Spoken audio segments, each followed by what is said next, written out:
ಗೋಮಂದೆಯ ಕೊರಳ ಘಂಟೆಯಲ್ಲಿ ಮಂತ್ರಾಕ್ಷತೆ ಮಂಚಾಲಯ ಮಣ್ಣ ಕಣಗಳಲ್ಲಿ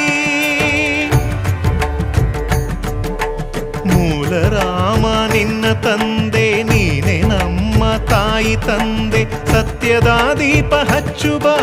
ಕರುಣೆಯ ಕಿರಣ ಚೆಲ್ಲುಬ ರಾಮನ ಸಾರ ತುಂಬುಬ ಹನುಮನ ಶಕ್ತಿ ನೀಡುಬ ಬೃಂದಾವನದಿ ನೆಲೆಸಿದ ಪೂಜನೆ ನಿನಗೆ ಶರಣು ಶರಣು ಶರಣು ಗುರು ರಾಘವೇಂದ್ರ ಶರಣು ಶರಣು ಶರಣು ಶರಣು